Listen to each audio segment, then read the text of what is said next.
अध्याय 4। तब उस समय आत्मा यीशु को जंगल में ले गया कि इब्लीस से उसकी परीक्षा हो। वो 40 दिन और 40 रात निराहार रहा। अंत में उसे भूख लगी। तब परखने वाले ने पास आकर उससे कहा, यदि तू परमेश्वर का पुत्र है तो कह दे कि ये पत्थर रोटियां बन जाए। उसने उत्तर दिया, लिखा है कि मनुष्य केवल रोटी ही से नहीं परंतु हर एक वचन से जो परमेश्वर के मुख से निकलता है जीवित रहेगा।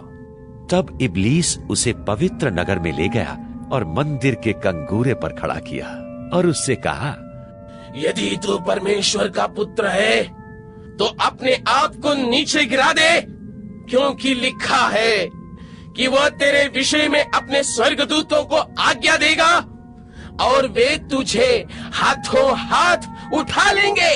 कहीं ऐसा न हो कि तेरे पाँव में पत्थर से ठेस लगे। यीशु ने उससे कहा, ये भी लिखा है कि तू प्रभु अपने परमेश्वर की परीक्षा न कर।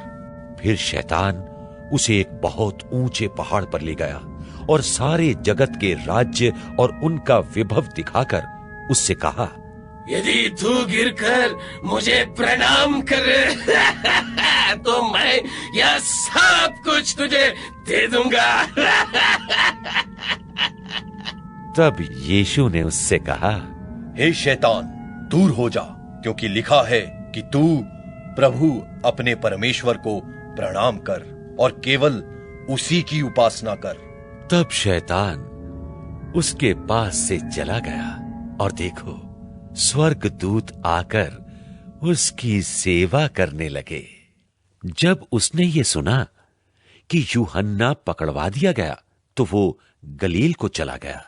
वो नासरत को छोड़कर कफरनहूम में जो झील के किनारे जबूलून और नप्ताली के देश में है जाकर रहने लगा, कि जो यशायाह भविष्यद्वक्ता के द्वारा कहा गया था वो पूरा हो।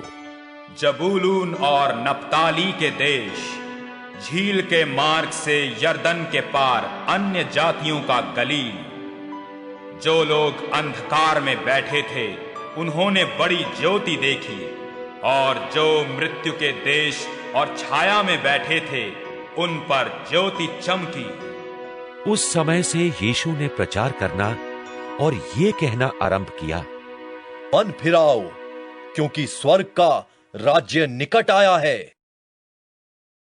उसने गलील की झील के किनारे फिरते हुए 2 भाइयों अर्थात शमौन को जो पतरस कहलाता है और उसके भाई अंद्रियास को झील में जाल डालते देखा।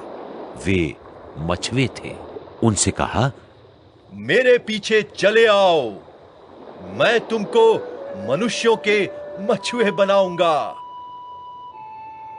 वे तुरंत जालों को छोड़कर उसके पीछे हो लिए और वहां से आगे बढ़कर उसने और 2 भाइयों अर्थात जब्दी के पुत्र याकूब और उसके भाई यूहन्ना को अपने पिता जब्दी के साथ नाव पर अपने जालों को सुधारते देखा। उन्हें भी बुलाया।